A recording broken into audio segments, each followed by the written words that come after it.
President and CEO of Enterprise Florida, thank you for being here today.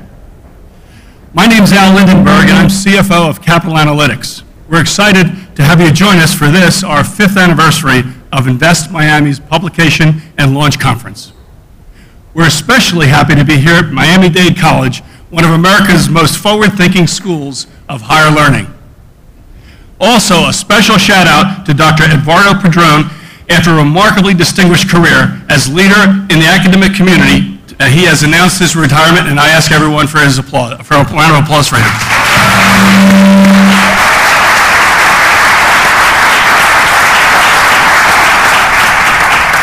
Thank you very much.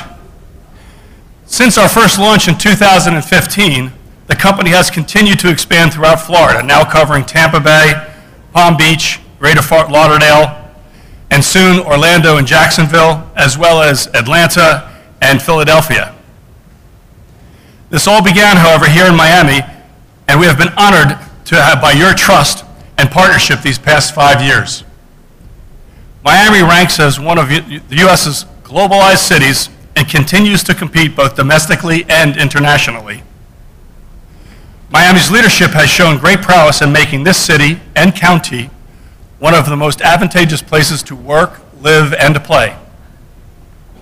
Today's discussions all revolve around the themes of innovation, a word that is becoming synonymous with the city of Miami. We'll learn more about how innovation is being applied to the challenges of healthcare and education, which innovative partnerships and technologies continue to transform the real estate industry, and how the city's infrastructure is being modernized through new ideas and creative solutions. After today's discussions, our reports will be presented to you for the first time this year. While the finished product is a sleek 200-page magazine with a special cover to reflect our 5th anniversary, a lot of hard work goes into making it the most comprehensive business report on Miami-Dade County. I'd like to thank our team that continues to grow each year for all of their hard work and dedication. I'd like to thank the more than 200 local leaders and decision makers our team meets with each year who are generous with both their time and information, and the many sponsors who enable us to make each year's report better and better. I'd also like to thank our sponsors today: Miami-Dade College, City National Bank, AARP, Banco Sabadell, BB&T, City of Miami, City of North Miami, Dremex, Emerald Construction, First Service Residential, Florida City Gas, Florida Power and Light, Hunt Real Estate Capital, Marcus and Milchamp, Miami Parking Authority, Popular Bank, Riviera Point Invest and Develop, Stantec, PRP Wine, Bacardi, Hard Rock Stadium. It is with your support we're able to continue with our good works. Thank you very much.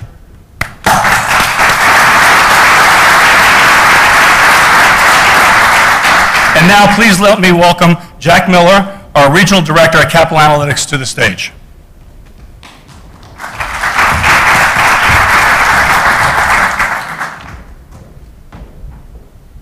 Thank you, Al. Good afternoon, everyone.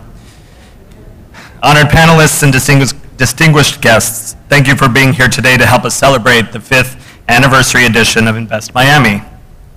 I would like to take a moment to just introduce myself, as I have just joined Capital Analytics earlier this year.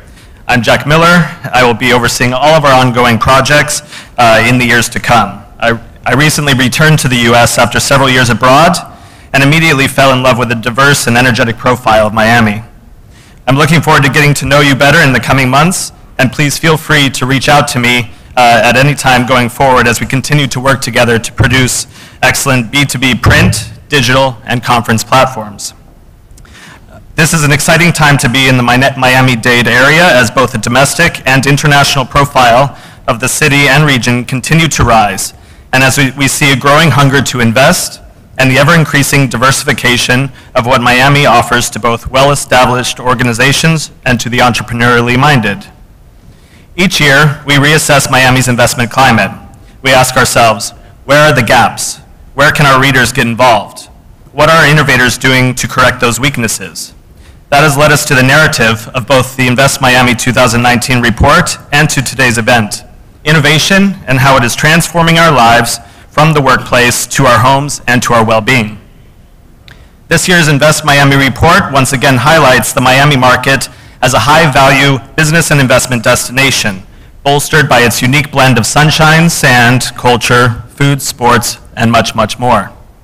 Miami-Dade County's gross regional product grew at a rate of 2.8% from between 2012 to 2017, reaching $153.6 billion. The county's unemployment, ended the 2018 third quarter at 4.1%, down from 4.7% a year earlier.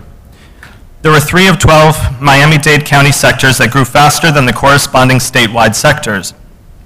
These were construction, manufacturing, and transportation and utilities.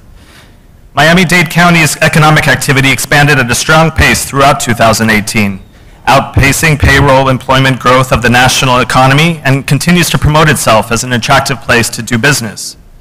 The county allocated just over $1.4 million in direct financial incentives and nearly $6 million in tax incentives to promote economic development in the 2017 to 18 fiscal year. While a U.S. recession is not expected by most economists in 2019, slower growth and moderately higher interest rates will likely slow the expansion of some sectors of the Miami-Dade economy. Hospitality, real estate, trade, tourism, and logistics are covered in detail in our publication, as they continue to be major economic drivers in the area. The 2019 edition also takes a closer look at the cities of Doral, Miami, and North Miami, analyzing the investment, development, educational, and economic promise these diverse cities offer to the region. The new report also takes a deep dive into Miami-Dade College and the ambitious works that Dr. Padron has achieved over his tenure as president for this institution that has become a pillar of excellence and a model for the national educational community. We believe you will find today's program to be insightful. Our panels will address the key sectors of healthcare and education, real estate, and infrastructure from an innovation perspective.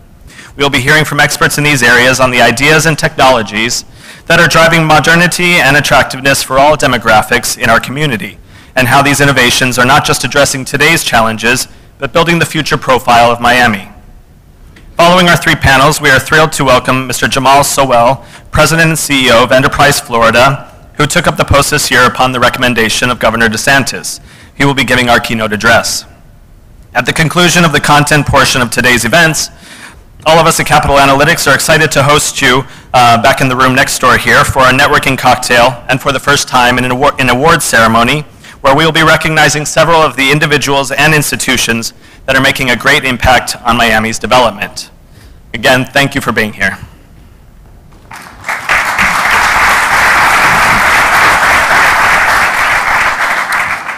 So now I would like to introduce our first panel, who will be coming up to the stage.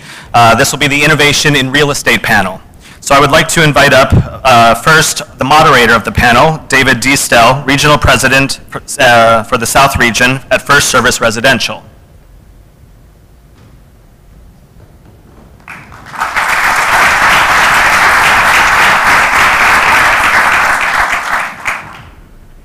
Joining David on the panel will be Scott Lunine, Vice President and Regional Manager at Marcus & Millichap.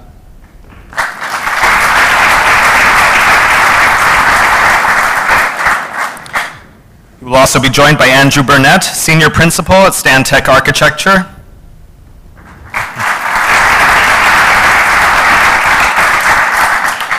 And finally, Carlos Jose Chuman, Finance and Asset Manager at Riviera Point Invest.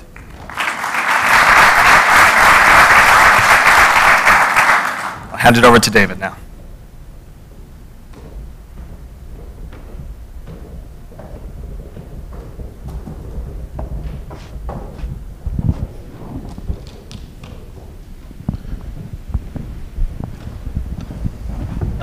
Thank you, Scott, and good afternoon. As Scott mentioned, I'm David Diestel, the President of the South of First Service Residential. I do have to start with a big thank you to Capital Analytics. We're excited to be here today, and thank them for inviting me to moderate this distinguished panel. First Service Residential is proud to have been part of this community for over 20 years, through a lot of residential cycles we've all been through. We've seen tremendous growth and innovation. We are the leader in the management of residential communities, and in South Florida alone, we manage over 800 residential communities representing over 120,000 homes. Our role in this is you all develop, and our role is to activate the lifestyle and bring your brand visions to life. Let me put it to you another way. All the promises you make to your investors, you design and build them, we've got to deliver on your promises. So we've been thrilled to be part of the community for so many years. And now I'd like to turn over and introduce our distinguished panel today. First, starting off, Carlos Schumann. He's a 20-year veteran of real estate development experience with Riviera Point. Riviera is a real estate firm that delivers on commercial real estate projects across segments of office, hotel, and multifamily. Please, Carlos, over to you. Please tell us about yourself. Thank you, David. Yes, Carlos Schumann, Riviera Point Invest and Develop. We are commercial real estate developers. And what is unique about our company is that on our capital stack, we work with the EB5 program. Are you familiar with the EB5 program? No? So the EB5 program, it's basically a federal program where a foreign investor invests $500,000 to $1 million within a project and gets a green card. So far in our company, over 300 green cards have been obtained for our investors. Also, what is unique about us is that we specialize in office buildings and hotels, and the hotel industry has been changing a lot, and there is new brands, new products, and we are focused our investment on the latest brands which have a lot of innovation. Thank you, Carlos. Next, I'd like to introduce Andrew Burnett, who's with Stantec, a leading design and engineering firm. Andrew, your firm described itself as not only designing physical communities, but also creating a sense of community. As an architect with over 17 years' experience, you define your work as crafting and inspiring those communities. Tell us more about yourself and your work. Sure. That's a tall task, you know, but I'm an architect. I'm lucky enough to represent Stantec. We're a very large design firm, and while we are a national and international design firm, we've been here in Miami for, probably about 15 years now. So our office is just down on 1 Biscayne Tower. When we talk about designing community, what we're talking about is really understanding the places that we're designing for, finding ways to make them better, finding ways to improve what we leave behind, whether it be, talking about just the experience and quality of life, whether it be about resiliency and leaving something that can last and face the challenges that are in front of all of us, or just, maybe as simple as creating something beautiful, a beautiful experience, right? So we're lucky enough that we're an interdisciplinary firm. We have architects, interior designers, structural engineers, mechanical, electrical engineers. We have botanists. We have acoustical people. You name it, we have it, And what's unique about that, what excites us about that is we can get a large group of people wrapped around a small set of ideas. And so a clear idea can lead to something transformational, something that is innovative. And if you can get a whole team focused on that idea, the results and what you can create with that can be unexpected. Thank you, Andrew. Over to Scott Lenine. He's a real estate executive with Marcus Millichap, the largest investment advisory firm in the United States. Scott is an industry veteran with over 20 years' experience as a real estate and financial service executive. This year, Scott was named South Florida's Business Journal's Power Leader, one of South Florida's Power Leaders of 2019. So Scott, fill us in on how you came to win that recognition and how you bring this expertise. Just knowing the right people, I guess. I've probably the newest member of this panel to Miami. I came here about a year ago to take over the Miami office of Marcus & Millichap. And for those of you that don't know Marcus & Millichap, we're a 50-year-old company traded on the New York Stock Exchange. We specialize in the sale of investment properties only, so we don't do any leasing or management. It makes us kind of unique in the industry. And to give you an idea of the breadth of the power that we have, 1 out of every 10 real estate transactions between 1 and 20 million done last year was done by a Marcus & Millichap agent across the United States. What we do is we have a unique marketing platform that allows investors to achieve the highest possible price for their properties by leveraging our network of agents across the United States, as well as hitting other national and international markets. And the importance of that is, especially in this market, 60% of the deals that we sold in Miami were sold to investors outside of Florida last year. So it's really important to be able to access not just buyers across the United States, but access buyers in other parts of the world as well. South America, Europe, and as we were talking before the panel, Asia, I think, is probably the next biggest influx of investors you're going to see into this community over the next 3 to 5 years. Thank you. For the audience, today's theme is innovation in real estate. I have a series of questions I'll be asking the panelists that touches on all aspects of innovation in real estate, and then we have about time at the end. We'll open it up to questions from the audience. So for all the panelists, we all can agree that Miami is a wonderful place to live, work, and play, and I would also add invest to that.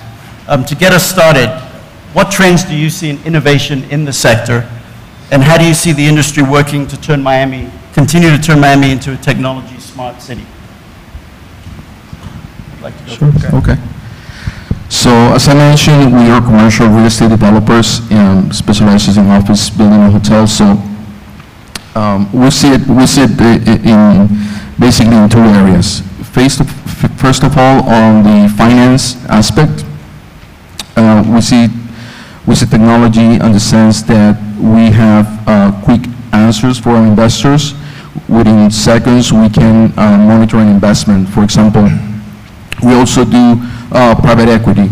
So our investor would like to know how's one of our properties performing. So we can basically share all the KPIs within seconds. Also, like I mentioned before, the hospitality industry is changing, is evolving, so there's a lot of new brands coming up, and most of our investment is within those new brands. For example, we are building a Radisson Red hotel in Miami International Airport. It's a very unique hotel where it mixes art, fashion, and music, and a lot of technology. You don't need to go to a front desk. You just walk in with your app. You check in with your app. You open your room with your app. And this is where we think the future is going. I think the key over the next few years in this market is going to be versatility and flexibility. This is probably one of the most dynamic markets in the United States, but what you're going to be seeing is a lot of adaptation of current real estate into alternative uses. 15 years ago, the biggest fear that everybody had in real estate was this little company called Walmart. And everybody was convinced that Walmart was going to put everybody else out of business. Today, there's a new company out there, which you guys might be familiar with, that everybody's worried about, right? And every day you hear on the news, oh, Amazon's doing this and Amazon's doing that. Well, what's really interesting is as Amazon keeps growing, they keep on going to bricks and mortar more and more to what they're doing. So what you're going to see is adaptation. You're going to see retail really focusing on becoming more service-oriented instead of product-oriented. You're going to see real big adaptations in terms of mixed-use properties. So, it wasn't so long ago that if you saw a dentist in a shopping center, that was somebody to stay away from because, that was not the person that you wanted to see.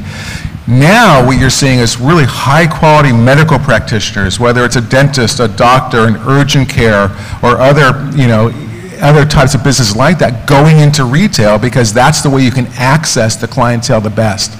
So what you're going to see in terms of technology is really going to be adaptation to what's happening in the industry. Andrew? Sure. Smart buildings, smart cities, it's a term that we're hearing a lot more. As design professionals, we're being asked a lot more about what is a smart building. It's a tough thing to talk about because there's not a lot of clarity in what a smart building actually is. We say it, but we don't always know, and to tell the truth, even as the designer, we don't always know either. But it's important to think of smart buildings not as a technology, but more of it's more of a design philosophy. It's more of an approach to how you design. We think about, when thinking about this the other night, in the last 1,000 years or so, there have been some common trends in architecture that buildings are designed for people, and that's very tightly linked to a human experience. And those two things haven't changed. And what is changing is that technology is a system of systems to help to understand how one affects the other, how that human experience and the buildings affect each other, and figure out what's working well, how do we sweeten that, how do we grab more value out of that, and how do we get that to push more value into what we build. That can be done for better maintenance of a building. It can be done to get more daylight, and we understand what that can do for productivity in a workplace. It can be done to utilize your space more efficiently. It can be done to make buildings last longer, and our building stock is lasting longer. So it's changing a little bit of what we expect out of what we build. And part of that is using these smart buildings and the systems that you have there to really measure that and sweeten the value proposition for what you can get out of your building.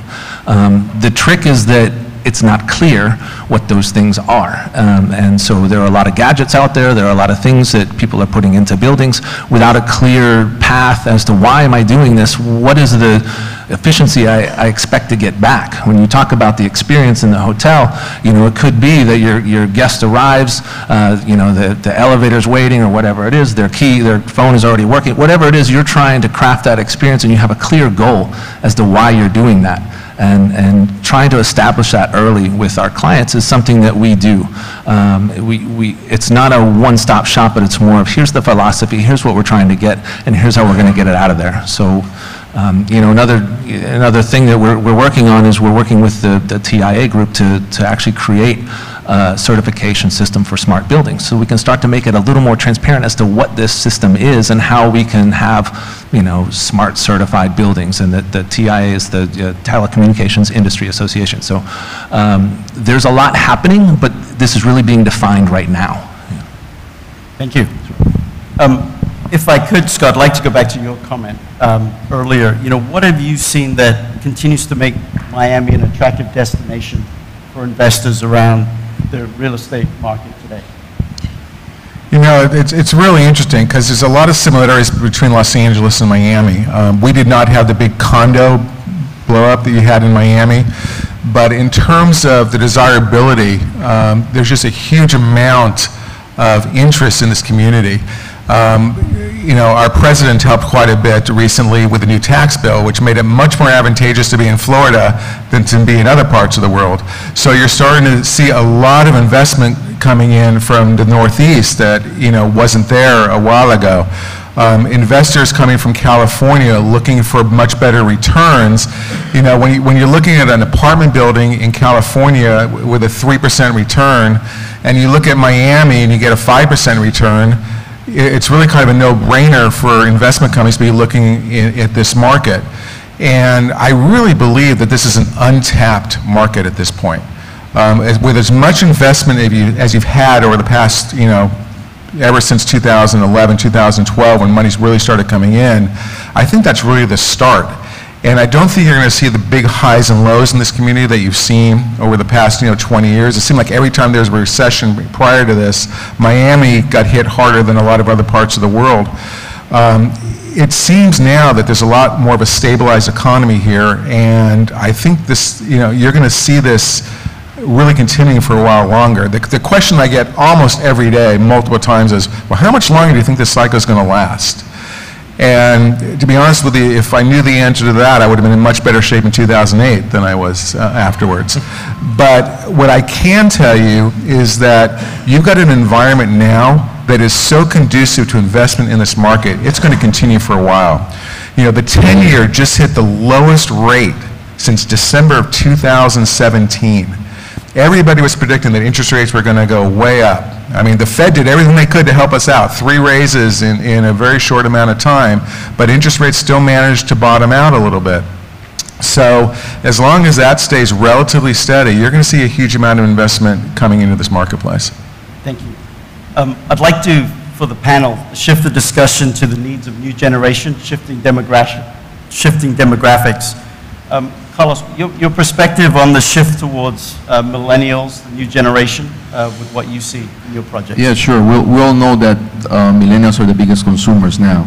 So we're seeing that on the lodging industry, in the hospitality industry, we're seeing that there are certain brands that have been created for them. One of them is the Radisson Red, and this is basically why we decided to do. This is basically why we decided to have this brand, especially in Miami, because Radisson Red is all about fashion, art, music, and technology. So what more millennial than that? Thank you. Andrew, as being at the forefront of the design of these is a shifting demographic, balancing millennials with the aging population, how do you approach that in your work?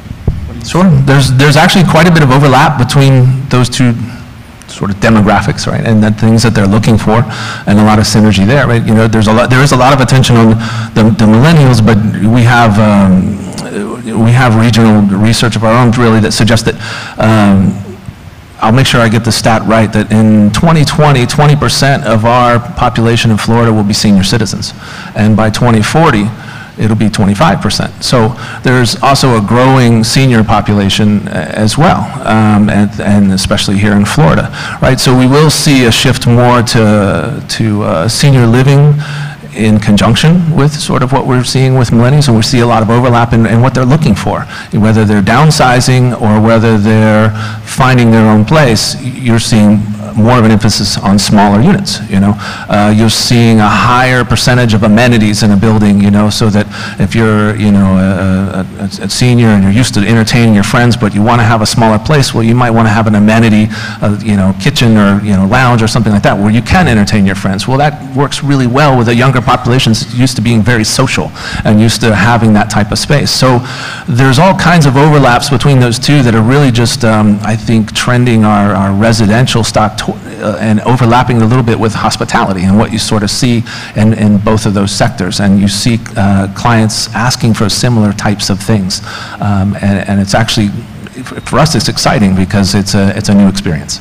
Yeah, Andrew, if I may, just to build on that, you mentioned to me through our discussion the work with University of Miami, YOLO Hotel, as well as some micro-unit study. Could you touch on that while we're on that theme? Sure. We paired with the University of Miami's PAIR program. It's a good name for that. But it's been great because it gives us a very close connection to the universities where there is more time for research and thinking about what's coming. And so we treat those relationships as being very valuable to the profession, as well as helping to mentor a younger generation as they come into the profession. So we had, part of the program is that a student is paired with a design firm.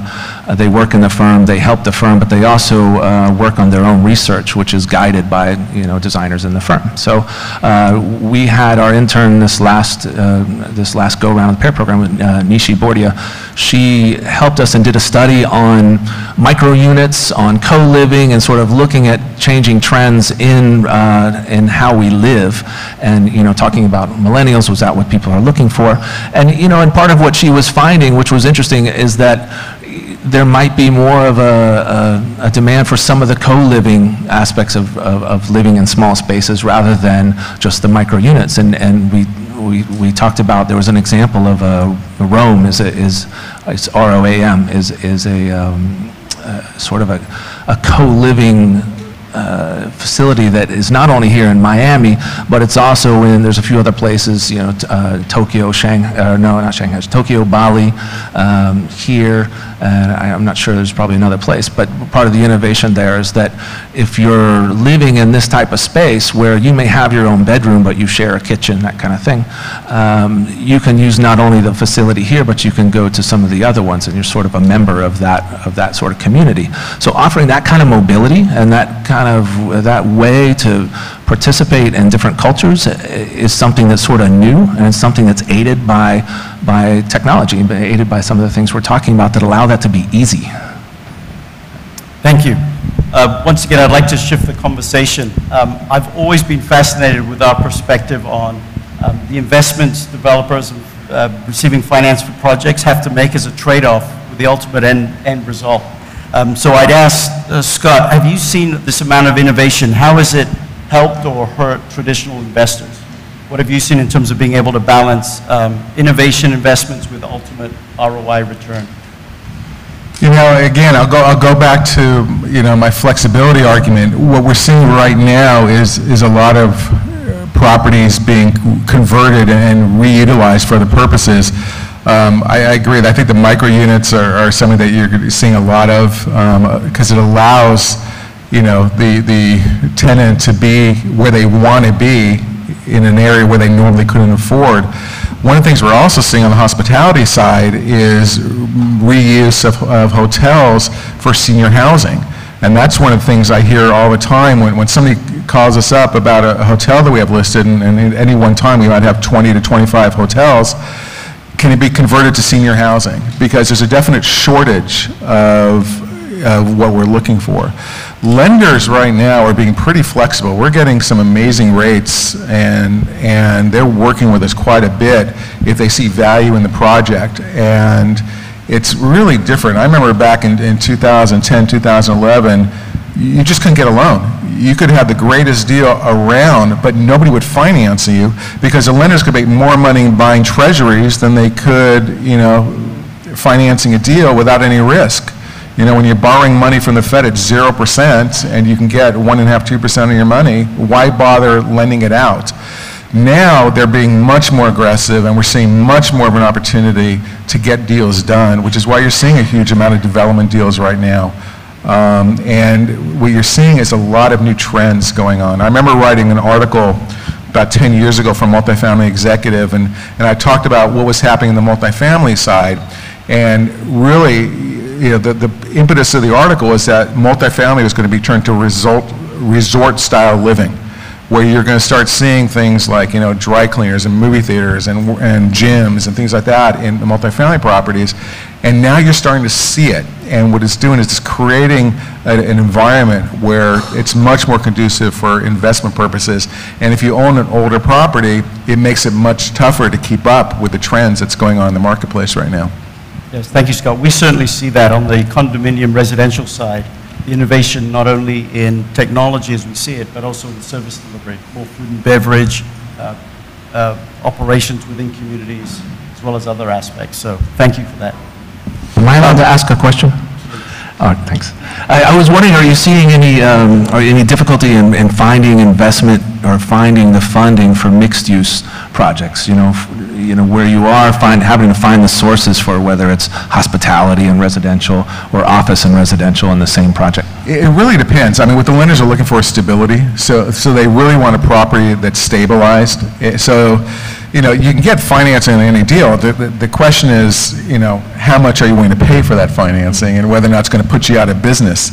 I mean, you know, we've done deals recently where, you know, the borrower had to come up with 60% on their money, so they're not going to kind of leverage it that they'd like. But I think lenders are willing to, as long as they really see the experience of the developer on the project and what their track record is. And I think a lot of times when we're submitting a loan, we're submitting a full bio and track record on the investor, so they can see exactly what other projects they've done, and that makes people a little more comfortable. You know, on the CMBS side, you're not going to see it, but on, you know, on bank loans and traditionally on-book loans, there's much more flexibility to do these types of deals. We have a lot of trouble with that sometimes from our end because we look at projects that are mixed use so often because technology is starting to do this and it doesn't want to be separated. We often look at projects and we want to separate the uses because we know that you're going to go to different sources or have different partnerships that are going to want to fund each piece, and we want to make it easy to get funding. We want the thing to be built. So it seems like from our view that there needs to be a little catch-up with technology, that the sourcing and funding hasn't caught up to allow that sort of blending that technology is pushing us to do. Before I open it up for questions from the audience, What can we look forward to in 2020 here in Miami in terms of innovation? What are you most excited for that you see ahead? Would you like to tackle that one?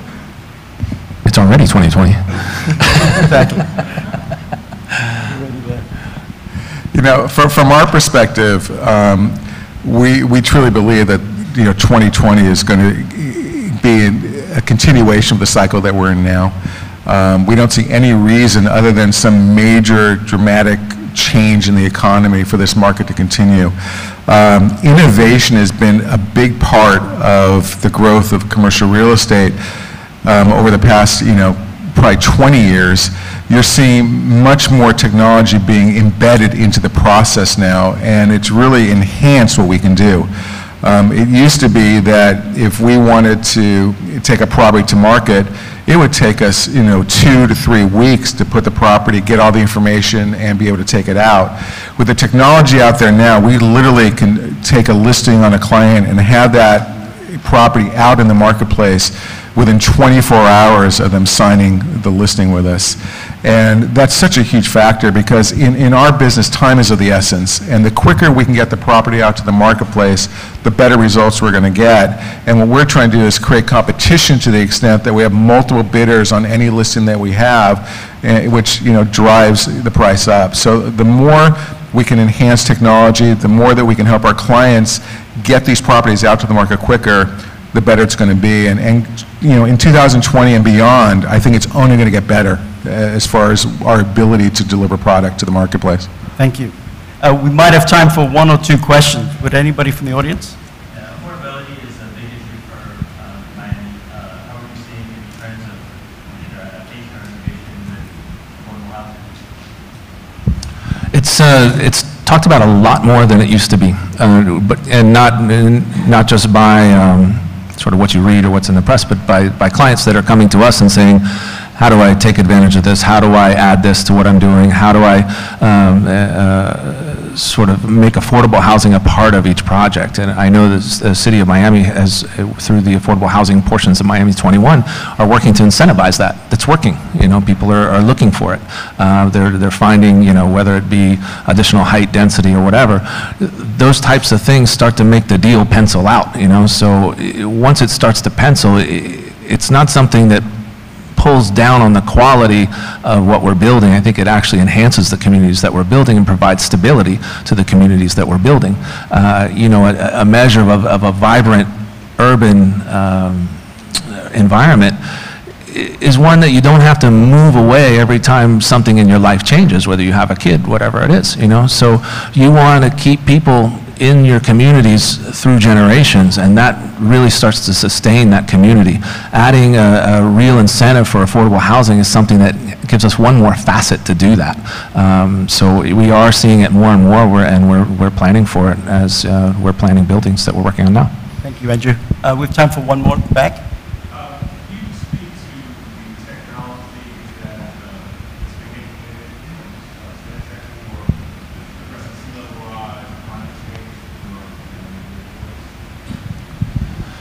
Sure.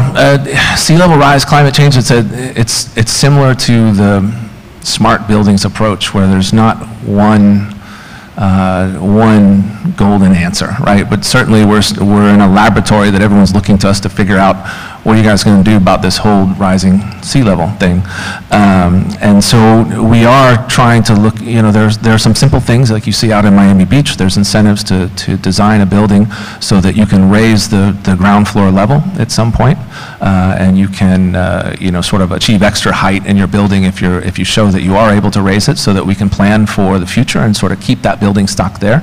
We have a project in 1600 Washington we're working on out there that we did take an existing building, lift it and move it, and add a multifamily project, I have 200 units or so around and above that. So keeping some of the historical fabric of what's there, trying to physically make that building more resilient, and then build something that's going to make it financially feasible to keep it for quite a long time is an approach. So sometimes it's, it's not a high-tech approach, but it's sort of doing some of the basics. It's a difficult problem because so much of what we rely on to define what our communities is happening at the ground plane.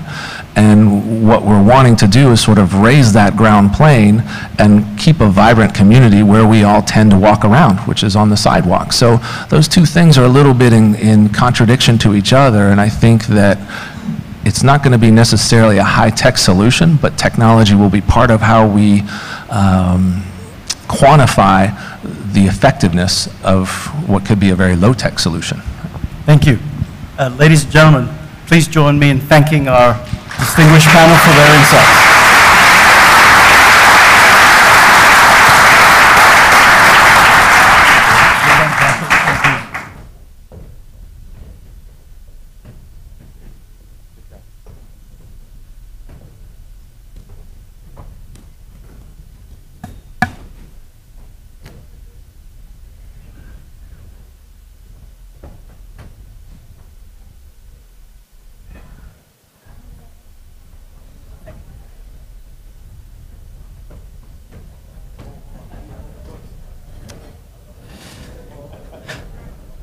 I would like to next invite Donna Ginn, President of AARP Florida's Executive Council. She will be introducing our next panel.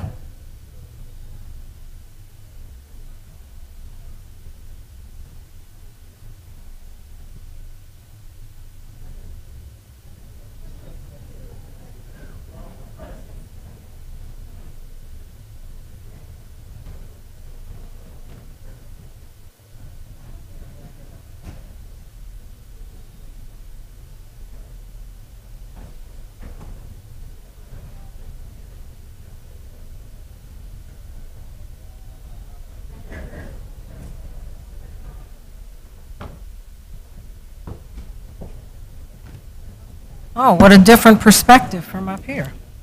Good afternoon. It's my pleasure to introduce the esteemed group of leaders who will be speaking to us next about innovation in healthcare and education. But before I make the introductions, let me share a few things about ARP's initiatives that are particularly related to this panel. As you know, AARP is in the business of helping Americans who are 50 plus. Doesn't mean we don't help millennials also, but we are focused specifically on people who are 50 plus. One of our really big initiatives has been reducing drug costs. What we've urged Congress to do is to authorize the HHS Secretary to negotiate drug prices for 40 million Medicare recipients. We also would like to see them ban the pay-for-delay agreement between major medical pharmaceutical companies. Excuse me, this is just too much in my face. I feel like I'm being attacked. Anyway, to ban the pay-for-delay agreements between major pharmaceutical companies and smaller manufacturers of generic drugs. And this is just a strategy to increase competition and thereby lower drug prices. Finally, in terms of Congress, is to cap out-of-pocket costs for Medicare Part D to protect enrollees and the ultimate financial stability of the Medicare program. In our own state, we are supporting the importation of approved drugs from Canada. Those are just the things to do with medical stuff. Our volunteers and staff spend countless time and energy educating people about this initiative and other initiatives like caregiving, which is a big deal, particularly in our community, as more people from the Northeast and other places and people here grow older. And one of the things that I heard the gentleman in the middle talk about, and I'm sorry I don't remember your name, but this whole notion of helping people age in place and building, one of those things would be to build mixed-use communities. So we want you to go to the aarp.org website and you will learn more about the other initiatives that we have going on. So, back to the panelists. I would like for each one to come up as I introduce your name. Dr. Henry Ford, who is Dean and Chief Medical Officer at the University of Miami.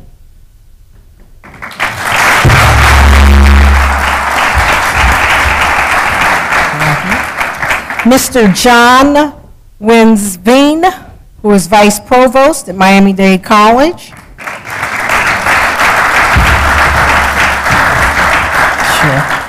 Ms. Kate Black, who is a shareholder at Greenberg Traurig.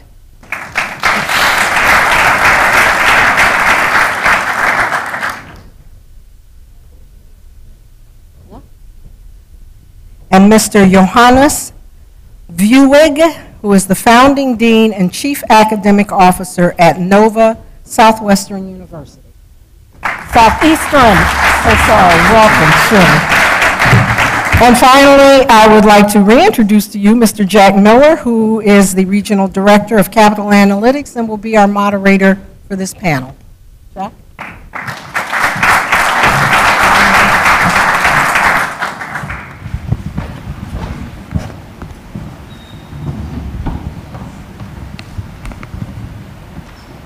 Last time.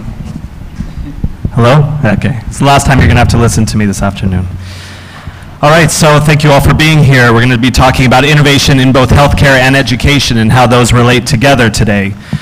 So beginning probably with John, this is an area for you, but I wanted to discuss how we are drawing here to the county and to the different universities the top talent, and not only how we're drawing them here, but how we're using innovative approaches to both train them and then retain them in the long term. Okay. Well, thank you, and thank you. Hello? Can you hear me okay? Okay. Thank you, and welcome to Miami-Dade College. Pleasure to be here today. So when you look at industries, and not just healthcare, but you look at industries across the board, Miami is heavily influenced on importing talent. And what we're trying to do as an academic institution is look at our local population and try to figure out how do we improve our statistics so that we can recruit locally, we can train locally, we can complete locally, we can place locally, and we can retain locally. And I know that all of the academic institutions, public and private, in Miami-Dade County are dealing with the same types of challenges. And for Miami-Dade, we have extra set of challenges in the fact that not only we're the largest academic institution in the country, serving 165,000 students across 8 campuses and more than 20 outreach centers, we have a very diverse population where the majority of our students are first generation. More than 60% of our students are below are considered low income, and more than 40% are below the poverty line, many homeless students attending here. So our job is to figure out how do we accelerate the career pathways and create more zero to hero models and make it more of a learn and earn environment. And we've been doing some great things since about 1960, and over the last 2 years we've really been transforming what we do, and it's recognized nationally and internationally. And April was a huge month for Miami-Dade College. We won the Aspen Institute College Excellence Award prize, and then we also won something called the Lumina Foundation Innovation Prize Award for the new types of models that we're putting in place. So what we're trying to do is continue to build our 2- and 4-year programs and increase the number of certifications that we offer, but also figure out how we accelerate the learning. And you may have heard that we have a new relationship with Tesla, and we're bringing Tesla to South Florida, and we're launching a program in September, and that model turns out to be something really interesting where we can create more accelerated programs, and we're branding it MDC Acts, where we focus on accelerated certifications, training, and simulation, and trying to create employment opportunities where you're essentially paid to go to school, earn certifications, and stackable credential that could go towards a degree in the future should you desire that. And that makes it much more attractive for the types of, for the demographics that we serve here at our institution, and we will create our own home talent and rely less on the importation of talent. Well, I guess continuing on a little bit about that, and for any of you who are involved in this, but how are you also adding value through ongoing training to the healthcare professionals in order to, for the healthcare sector to remain at the cutting edge of things as people progress throughout their careers? So we have a large 4-credit program offering, but we also have one of the largest schools of continuing education professional development. So that's more non-credit programming, and we're constantly coming up with new ways that we can better engage with the industry. And I like to use this analogy, and for some of my colleagues have heard this a million times, but we often date industry as academic institutions. We sometimes propose, but rarely do we get married.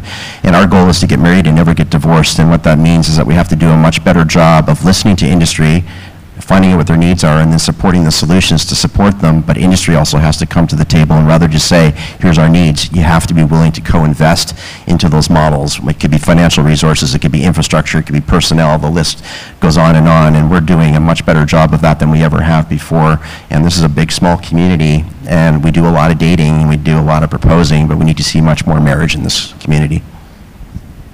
Well, Henri, you've done a lot of work additionally in the region, so kind of continuing on again, how can Miami continue to sort of be a center to continue serving maybe underprivileged segments of the population throughout the region?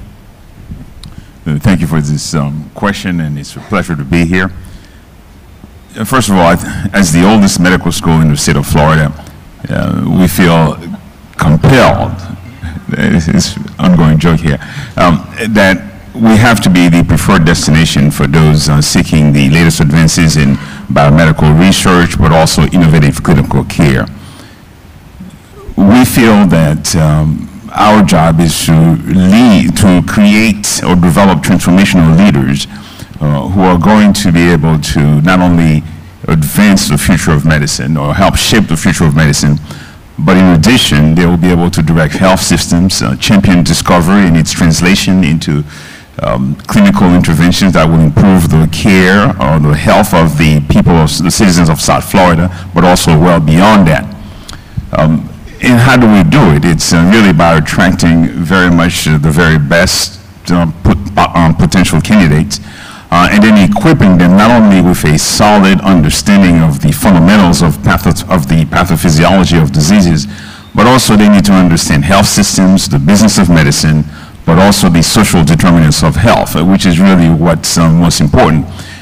Our students must not only be able to fix problems arising in individuals who live in Overtown or in Brickell or Coral Gables, but I want our students to be able to understand why there is a 15-year life expectancy differential between people who live in Overtown versus those who live in Brickell. Because if we are going to be able to effectively address the needs of the underserved, we have to also understand the social determinants of health, which is why this is really becoming a key component of our ongoing curriculum.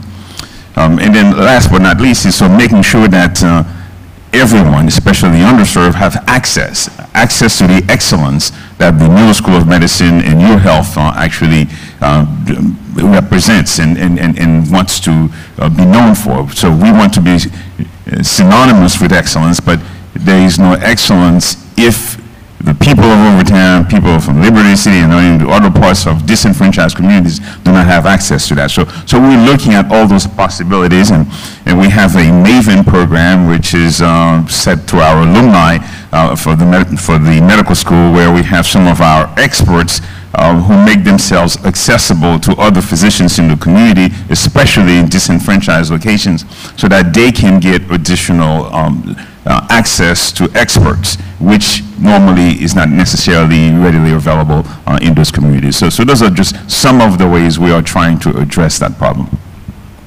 Well, we've seen many different types of public-private partnerships that have benefited other sectors in the economy here. So perhaps Kate and even John as well, particular to both healthcare and education, what sort of PPPs how can we approach that in an innovative way in order to address other challenges?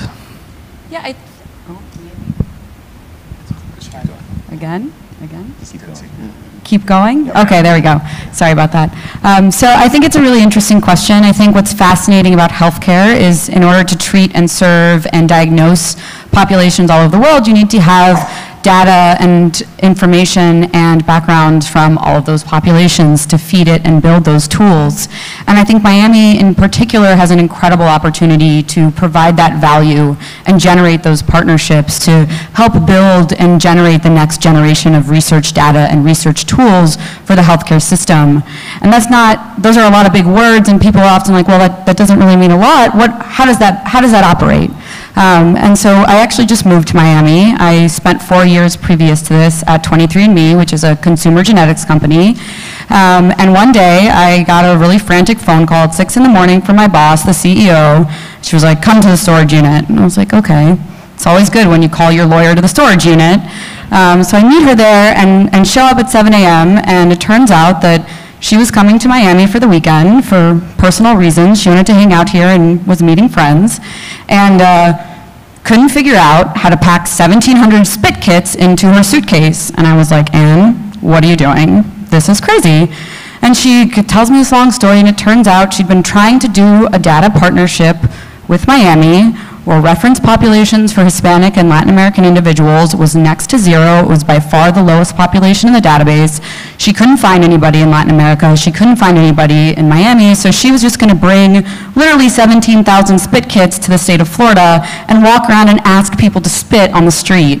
So, after sending her off to her psychologist, I, connected her with the University of Miami and Nicholas Children's and various others, and we ended up working out a deal that made a lot more sense. But the stories you hear out of tech companies and tech startups to try to get access to this population and to try to find inroads into these communities is above and beyond. And I think Miami has an opportunity there to be that partner, to be that willing participant, and to facilitate that next generation of health technology companies.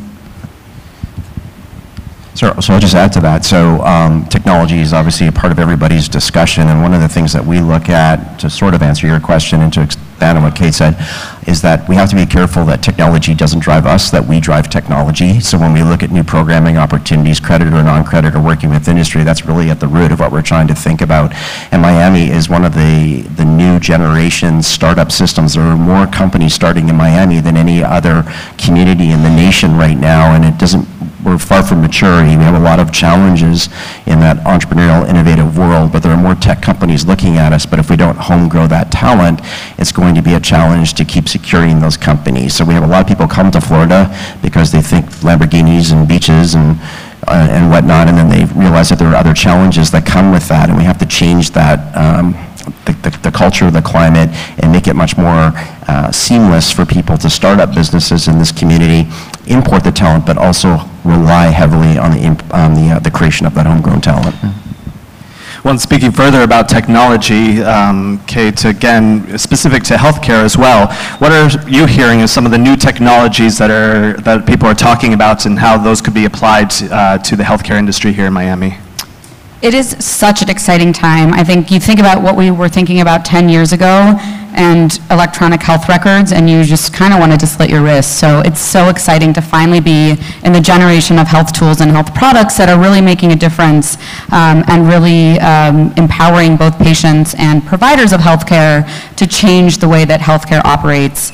And that happens in a variety of ways. I think the first key trend that I've seen that's been really interesting and dynamic is the breaking down of barriers between big tech and healthcare. Every big tech company now has a huge research and development arm in healthcare. Amazon, Google, Facebook, you name them, they're all in healthcare now. And they're all looking for partners because Amazon, Google don't know a lot about healthcare. They don't understand how care is delivered. So they need those experts, they need those subject matter resources, and they need those health systems to take them on that journey. So I've seen a lot of local partnerships in that regard, kind of arms and wings of bigger organizations that are really trying to build a holistic product and stop thinking about healthcare as a sector, which is great. And the second one is the application of machine learning and AI, which has been an incredible generation of a new type of tool and help. So I think, 5-10 years ago, we were seeing Fitbits, we were seeing Google Health Vault. Those are great companies, but those are all consumer-facing models. They don't really get at the heart of improving healthcare delivery. And today, we see applications that can predict whether or not a medicine will be effective on a particular patient, will alert you to any sort of drug interactions, will notify a doctor at the blink of an eye on their wristband when they're not following the care plan of the patient in front of them. So I think the new kind of generation of tools really at the heart of healthcare is really exciting, and I've seen a lot of those in and around South Florida, which is even more exciting. And how does that also apply, I guess, Johannes and Henri, to education? What are you doing to implement new technologies that affect both curriculum and the classroom overall? So thanks for the opportunity to be here. I'm very excited to talk about a little bit our approach to education. We are the youngest medical school in the state of Florida, as opposed to my distinguished colleagues on the left. And we have one advantage, because we are unencumbered, we could start new. And as you all know, healthcare is changing in front of our eyes. And the challenge is, for us is, how can we taper, how can we customize our educational product to the ever-changing healthcare landscape that we are seeing here that's changing day to day. It's like, you know, jumping on a train, but you don't know exactly which wagon you should jump onto. So technology is a huge component. I can tell you a couple of key features of education that have proven to be highly effective. When we talk about technology and all the tactics that have been discussed, in the end it's about the outcomes. In the end, it's about the student, and it's about the student influencing the student to become a better physician, to become a better professional and providing better service. We should not forget about that. But technology has become a major factor in our educational landscape, meaning digital technology. But I also wanted to mention that not only the technology that we talked about, but particularly health analytics and teaching students how to analyze outcomes, how to deal with electronic medical records, how to deal with navigation systems so that the patient can always understand where do you receive the best care at the shortest time, at the most convenient way. I think these are all very, very important aspects of healthcare right now that we are tackling. If you ask me, what is the most important factor in medical education today? I had this discussion actually with all my faculty just recently, and I tell you in the end it's going to be class size and how individually you can treat your students. Our class size is 7. So we reduced, we changed our curriculum to an active curriculum where we learn problem-based learning. So the student is driving the inquiry. They don't get lectures. They have to earn their education themselves, and I think that challenges them more, and it also leads to better retention of complex information. And I tell you, in healthcare and medicine, the information is just so large and so humongous that I think it is really more important to retain rather than to cram into your brain, what a teacher delivers. So class size and an individualized approach to education, I think, is probably the biggest and the most important factor, but also flanking technologies in education are important. Completely agree. I think when you start looking at the challenges, we have to look at the substrate we're dealing with, the millennials. Their attention span is very limited. 15 minutes is the most you can get. So it's important that we completely depart from the traditional lecture approach. And in fact, in our next medical education building that we are in the process of designing, we won't really have any lecture hall. It is expected that everyone is going to use a multimedia approach to deliver the information so that they will come in to class in a small, what we call case-based collaborative learning setting to solve problems, to acquire a deeper understanding of the underlying disease that they may be studying. We think that is consistent with what you heard from Johannes. That's exactly the most effective way to make sure that they can apply the information that they will learn and retain it. The other point is we need to use all of the tools that we currently have accessible to us to train the future physicians. The concept of the anatomy lab, that's something that's going to be passé fairly in the next decade. And why do I say that? Well, you have virtual reality. We have our colleagues from Magic Leap, who's from graduate of UM. You could pretty much put a set of glasses and proceed through the dissection of a particular portion of the body and get even a better understanding of the topographical relationship, the 3D relationship of different organs than you could just by trying to dissect a cadaver. So those are all of the things that we think are going to be vital as additional tools to better train and better prepare our students. Telemedicine is another one of those approaches that will allow you to continue to bring access to going back to underserved communities where they may not have the specialists and so forth. So being able to be fairly comfortable in that kind of setting is crucial. And last, the other component that we are introducing is really early exposure to robotics, which is an extension of AI. I mean, AI has so many components. It's not just machine learning, but deep learning. Pretty soon, you probably will be able to replace the radiologist, at least the traditional radiology interpretation of your MRI or CT scan, because the machines can actually learn how to recognize patterns at least as effectively, if not more effectively, than the trained human eye. But it's not to say that radiologists are going to go away. That's not going to happen. But that's yet another tool that our students have to be fairly comfortable doing, because already AI is helping to diagnose atrial fibrillation and all sorts of other conditions. And so our students must be fairly comfortable in those domains.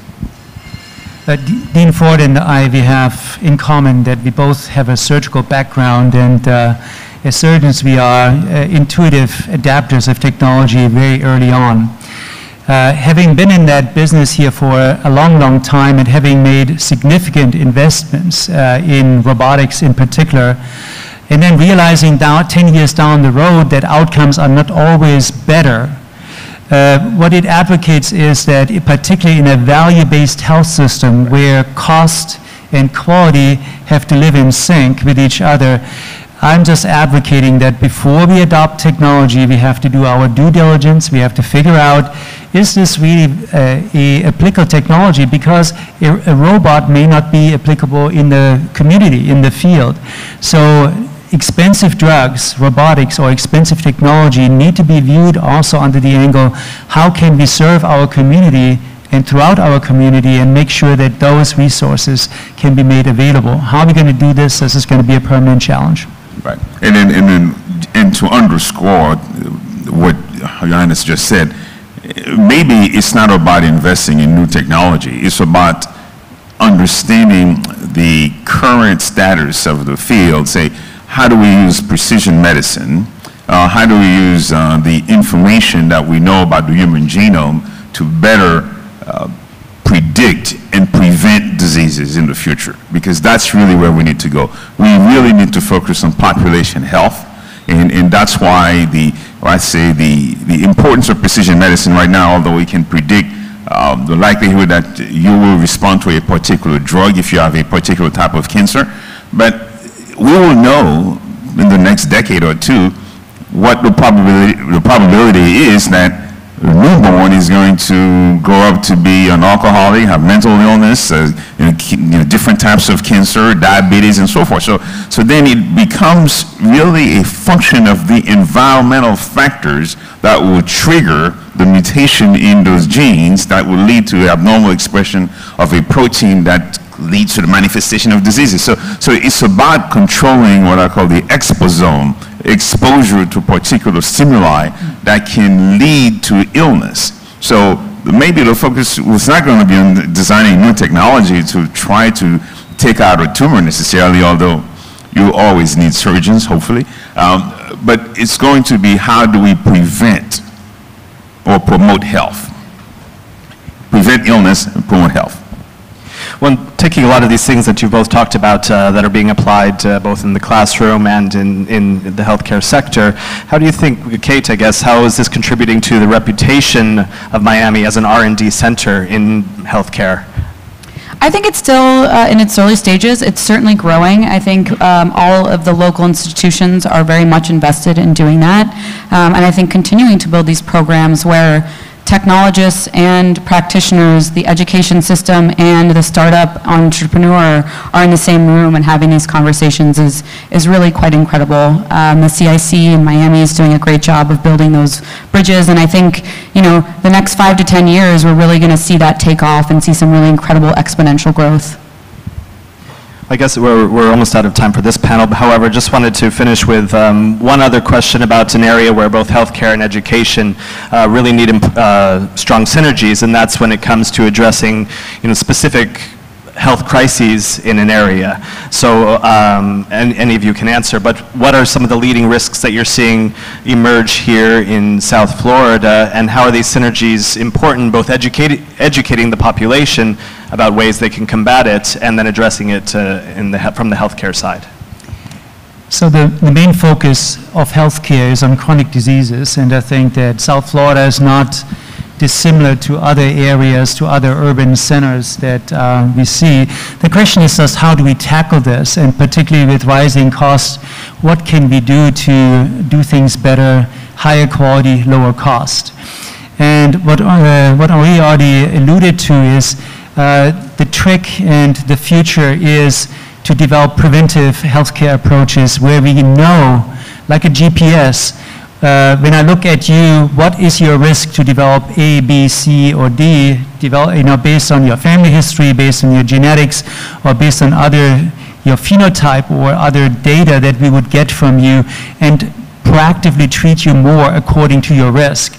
Because if you know that your risk of developing disease X is only 10%, I may not have to see you as often as if you have a high risk for developing something. So I think the issue is just we are flipping not just the educational landscape, but also the treatment landscape in a more proactive approach, and putting some more brains into what is your response rate, what is your risk to develop disease, and what is your risk of getting a cure, and then really putting our money where the highest chance for success are. I think this is a key principle that we cannot do on our own, and I think that's an opportunity also to work with industry on those health IT products that allow us to do that. Data is important, and I think without data we would not know.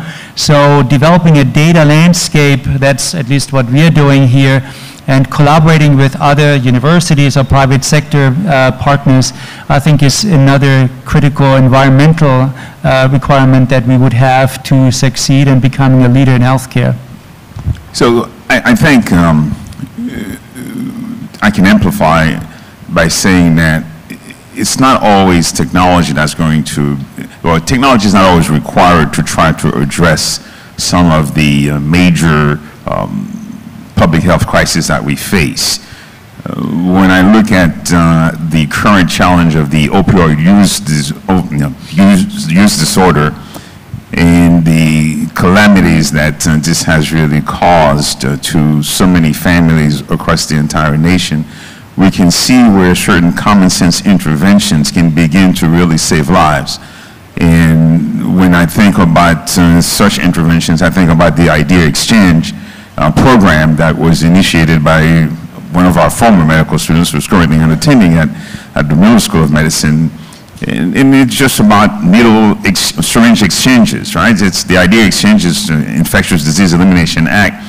It was an act that was passed by the state legislature several years ago to try to see how we can really limit the ravages of the opioid overuse disorder, to limit the spread of diseases and limit the transmission of AIDS, hepatitis, and so on and so forth. And there's no question that just by providing access to individuals who are suffering from this type of disorder, we've been able to reduce the number of people who've been adversely impacted, get early intervention for those who needed therapy for their HIV, also identify those who have abscesses and so on and so forth, people who normally would never have access to health care. But that's really beginning to make a big difference, not only in saving lives, but also reducing costs for the health system in general. So those are the types of things that I think also should be first and quite prominent in the area of innovation. And it's great to know that the state legislature just recently, this recent legislative session that just ended, adopted this for the entire state, so that we're going to have more of these opportunities to limit the spread of diseases. Anything else? Or? No, I mean, I would just add, I think both of those things are certainly correct. In long-term care and chronic conditions, there are some really interesting new models out there. Omada Health, for example, as a telehealth provider, will sign up anyone across the country who's been diagnosed with diabetes. It's fully reimbursable and health insurance covered, and will assign you a personalized coach and really take you on the journey of using what you have in your community, diet and exercise, to take the lifestyle changes needed to combat diabetes. So there's some really interesting things happening out there. I think we have a long journey ahead of us in this regard, but I do see some really bright spots and hope. Well, thank you again to you all. Please give them a round of applause.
Okay, I would like to now introduce our final panel for today.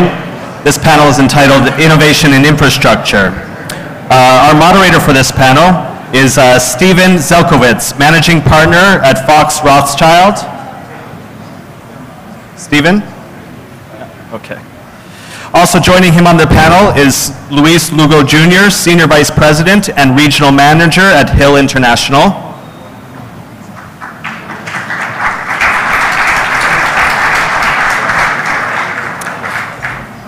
Also joining on the panel is Carolyn Bermudez, Vice President and General Manager of Florida City Gas.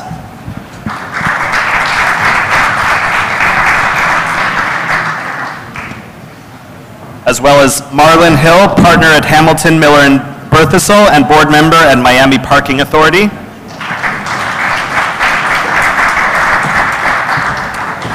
And finally, unfortunately, at the last minute, Mayor Bermudez of the City of Doral was not able to attend. However, in his place will be speaking Manuel Pila, the economic developer for the City of Doral.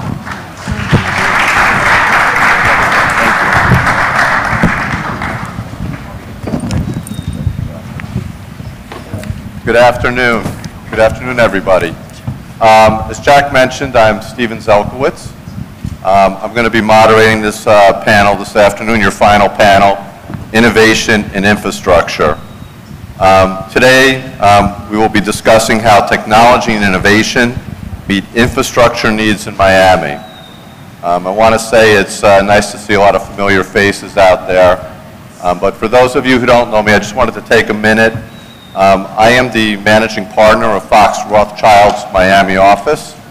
For those of you who don't know Fox Rothschild, we have over 900 attorneys in 27 offices throughout the United States. My practice, I serve also as the co-chair of the firm's Infrastructure and Development Practice Team. So my practice, in addition to being a complex commercial real estate practice, also focuses on public-private partnerships in large-scale infrastructure projects, such as bridges, roads, tunnels, and now here in Miami, a courthouse, hopefully, and baseball stadiums, arenas as well. So when we think of infrastructure, I usually think of the projects that I do, but today we're going to be discussing how technology and innovation meet the infrastructure needs here in Miami. So, I'm sure we can all agree that infrastructure is critical to ensuring the continued growth of our economy and the safety of Floridians. Some of the questions that we'll be addressing today are, how is the industry utilizing new technology to meet Miami-Dade County infrastructure needs? What are some of the trends in infrastructure innovation, such as remote groundwork sensors, drones, digital digging tech, say that 10 times fast, electric sites, and how is the industry working to bring the latest innovation to Miami? This also includes the use of data and analytics to increase productivity and operational efficiency and predict maintenance and operational issues. So, that being said, we have two topics that we're going to address, and how we're going to do this is I'm going to introduce the topic, and then basically I'm going to ask each of our participants to address a certain aspect of that based upon their experience. So, our first topic is technology. How technology is important for infrastructure improvement. So this is how technology is helping improve the infrastructure sector and what changes we have seen in the Miami market. So we're going to start off first with Marlon, and I'm going to take a seat so I can address these speakers individually. Thank you. So Marlon, you're with the Miami Parking Authority. And so our first topic is, how is the MPA adapting the changes in the industry due to new technology and taking these innovations into consideration when it comes to planning for the future? Thank you very much. Maybe we can get an infrastructure bill finally signed today. But I want to thank Miami-Dade College for always being on the leading front of innovation, and Invest Miami for having us here. For those of you, please raise your hand if you are a pay-by-phone app on your smartphone. Please raise your hand. All right, that's pretty good numbers right there. So that's about right. We're about 95% utilization rate right now. I'm not sure what the 10% is waiting on, because you could be getting a text message right now. If you've been here late, you can run out, you can just change the on your app for additional time. So in 2016, Volkswagen Financial Services acquired Pay by Phone, which is the app, the company. So technology in terms of mobile payments here in Miami, I think everyone in this room would probably say that transportation and mobility is probably one of the biggest challenges we have. How can we get to work, to home, or to the next meeting in the shortest time possible, right? So mobility and mobility payments is something that the Miami Parking Authority, we are always trying to think of innovative ways as to how we can get folks out of their cars and to their meeting as quickly as possible. Right now, you're seeing many people on the scooters. Have you seen the folks on the scooters? That's another mobility technology use. So we're looking at that. We are also looking at a test pilot project right now with ground sensors. That's happening in Coconut Grove. We're testing that out to see how we can give the parker options and the pricing available in Coconut Grove. We will see how that goes.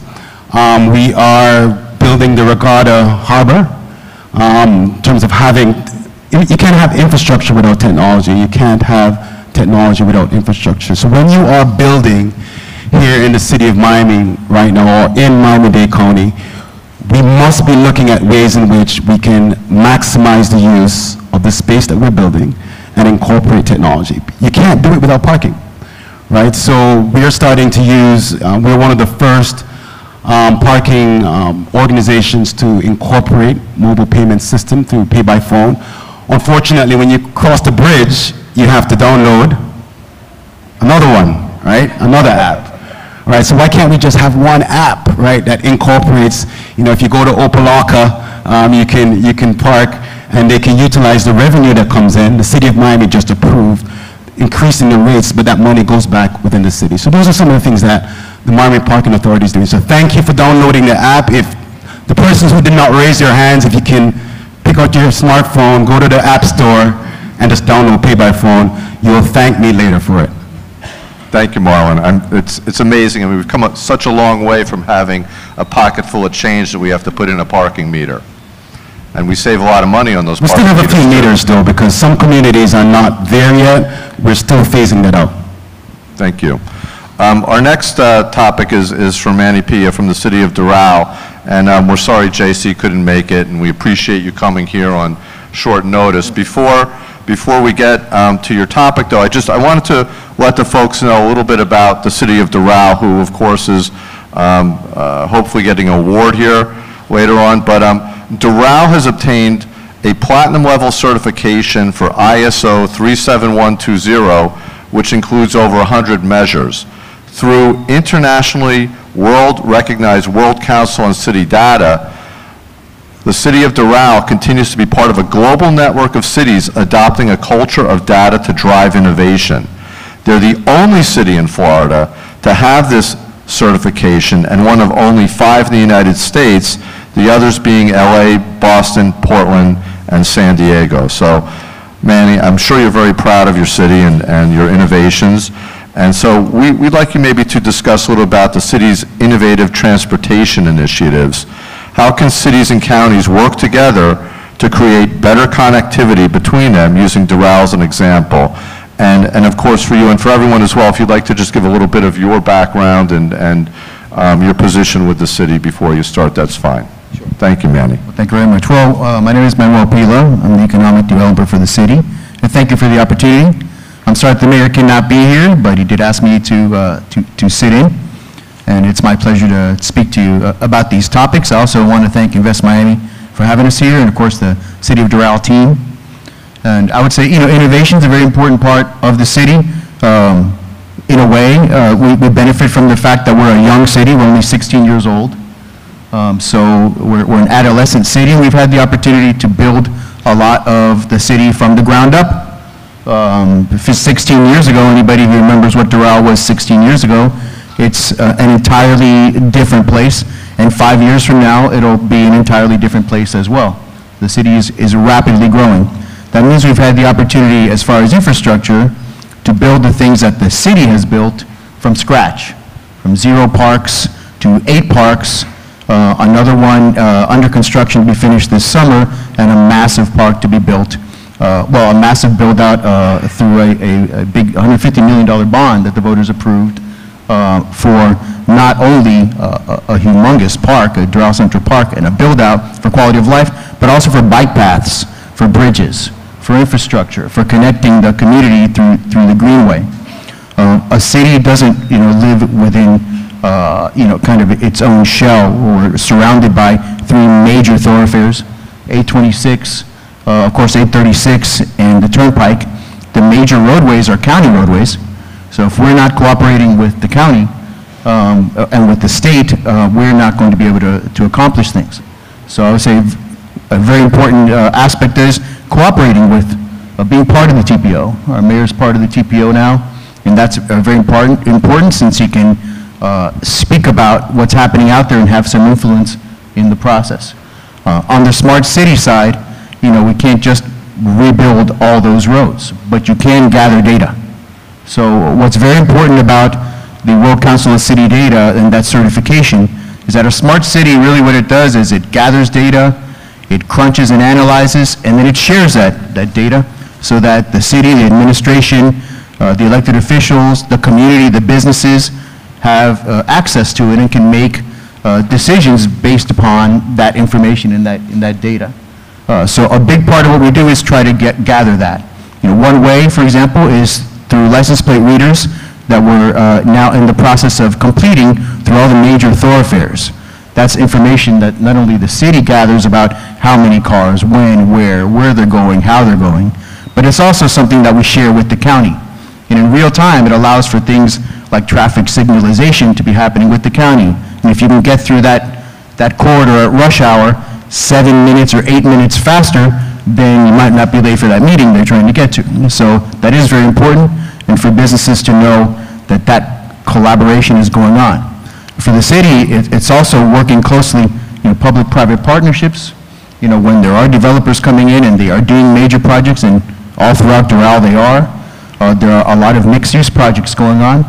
And the idea of live, work, learn, play, all within a community, being able to get some cars off the road and people to live within neighborhoods, within communities, that is happening all over the city. It's not one, it's not just downtown Doral and City Place. There's quite a few of these developments going on throughout the city, which will have their own character, but also create these hubs of activity that hopefully get some of those cars off the road. For the last mile, of course, we have a trolley system throughout the city, also connects us to FIU and connects us to the infrastructure around us, to Metro Rail, and we also have Freebie in the city now, those bike paths I mentioned. I mean, you have to really try to create the opportunities for these different forms of transportation for that, for that last mile, and do whatever you can as a city to bring that to the city, to share that, and of course to promote it, to let people know. And that other, I think, important part of it is using the communications methods that we have to make sure that the citizens, the businesses, that they find out about it. If we're a smart city, sharing that information, making that available to anybody that wants it, is very important, because that data is really, really precious and really priceless. And if we're able to provide that information, that helps companies make decisions based upon real information and third-party certified information. Something like the World Council of City Data and that Smart City certification puts us on a playing field with cities like Dubai and Los Angeles and San Diego and Amsterdam and cities around the world. Proportionally, as a 16-year-old city, it allows us to look at those in many different areas, including infrastructure, including quality of life, including education, business, growth, and kind of compare the city proportionally to major cities of the world and where we are right now. So we can learn what we're doing well and also learn where we can do better. Thank you, Manny. And it appears that this data collection and analysis has led to economic development in Doral, because what I'm seeing here is that Doral has a high proportion of firms in the advanced industry sector with growing potential to become a leading location for the sector. You're home to more than 775 AI firms that employ almost 12,000 workers and generate over $2 billion in local sales and more globally. So obviously it's working for the city of Doral. Thank you very much. We're going to move on to Carolyn now. Thank you. So Carolyn, talk a little bit about how you're improving FCG's gas delivery system with the Safety, Access, and Facility Enhancement Program, with, of course, the great acronym SAFE. So the company's invested apparently nearly $10 million last year alone to replace and relocate older pipes with newer technologically advanced plastic pipes that have a longer useful life. First of all, I want to thank Invest Miami for having me here to talk about the great things that we're doing at Florida City Gas, and we're happy to be located in the city of Doral. There you go. So at Florida City Gas, we've been hearing a lot about how cities are growing and how infrastructure is improving around the city. One of the things that most people may not realize is the impact that have on the utility infrastructure that's below the ground. And what we've discovered is most of our infrastructure, when it was put in 40, 50 years ago, these infrastructure was placed in the alleyway in the back, in the utility easements. Over time, many of those homeowners have included those easements as a part of their property and have actually enclosed that area, making it difficult for us to access our facilities. So what we've done is we've decided to invest about $105 million over a 10-year period to move approximately 264 miles of pipe throughout Miami-Dade and Brevard County from the rear of the property to the front. And we're doing that because it allows us easier access to our facilities, but it's also for safety reasons, because if there are any emergencies, we need to have the ability to reach our facility at any time. And we petitioned to have that approved, and that investment is about a little over $10 million a year, and that's on top of the $250 million or so we spend on other infrastructure annually. So it's something that's critical to our business, and it's also something that we feel is going to improve how we provide service to our customers. Thank you, Carolyn. That's very interesting. I mean, I used to live in Miami Shores, and we had pipes all through the alleyways, and eventually they would fail and, you know, have to be replaced. So I think it's amazing to hear what you all are doing. Finally, we're going to get to Louis down here at the end from Hill International. Thank you, Louis, for coming today. Can you talk a little bit to us about the growth in aviation, rail and transit, as well as infrastructure projects such as roads and bridges, utilizing recent projects as an example? Sure, it's a pleasure to be here this afternoon. Hill's been around for almost 50 years now, and I lead our operation that's based in Miami that extends from North Carolina to Florida, the Caribbean, all the way to Brazil and Argentina. So it's really exciting to be here. There's a lot happening in the infrastructure arena, aviation specifically. Here in Miami, the next phase of their capital improvement program is going to start very soon. And there are estimates out there that exceed $4 billion in new construction. And what that's going to do is really take MIA to the next level. 15 years ago, MIA was one of the most innovative airports around the world, but because of many reasons, it's now been surpassed by a lot of other airports around the world. And as you all know, MIA is the gateway to the Americas, and Miami is seen by places around the world as the capital of Latin America. So the airport needs a lot of investment, and it's going to happen very soon. Another big aviation project that's going to happen in this neighborhood is in Fort Lauderdale.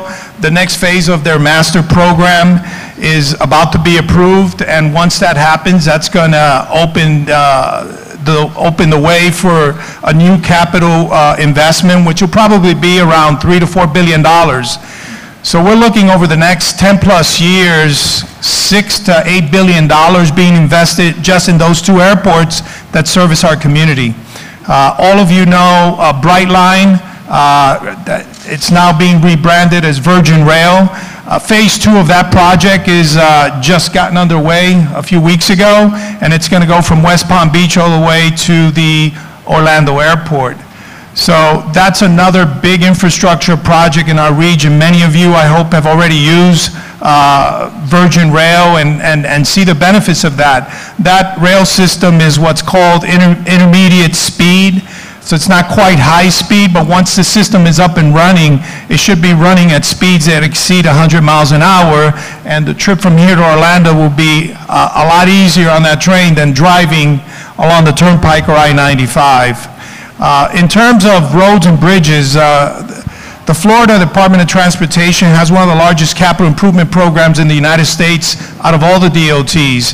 And one of the biggest challenges is improving mobility throughout the region. Here in South Florida, it's a big challenge for districts 4 and 6, and they're looking at mobility corridors that go from the southern part of South Florida all the way into West Palm Beach, and also going from east to west, and trying to figure out how to create a smart lane programs, creating opportunities for bus rapid transit and other innovative approaches, and coordinating with local counties and cities such as Doral to make sure that those corridors get better. Some of the local cities are looking at implementing new signalization programs. Miami-Dade County, for example, is going to embark on that very soon.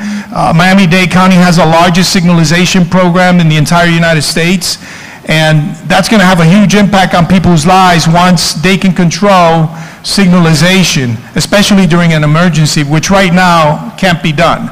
So there's a lot of initiatives in infrastructure and transportation and aviation in our region, and the best is yet to come.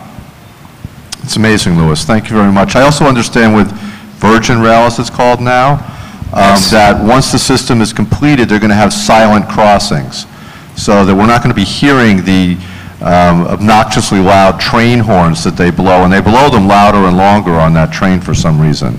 Right, it's a big challenge because of the obvious. There's so many road crossing along the alignment, and in spite of the horn, there's people dying. But you know, if you track any rail system in the United States, that happens all over the country. It's not something unique to Florida. So the challenge is, how do we improve the rail crossings to prevent the accidents from happening? There's still going to be the occasional person who decides to stand in front of the train or not pay attention to the signals, but they're trying to work through all of that, and then there's so many communities along the alignment that they have to work through all the issues. But I think until the alignment is fully operational from here to Orlando and they've worked it all out, I don't think they're going to be able to necessarily phase it out. I know if you live along the alignment, it's very difficult because when they blow the horn, you're going to wake up because it's so loud.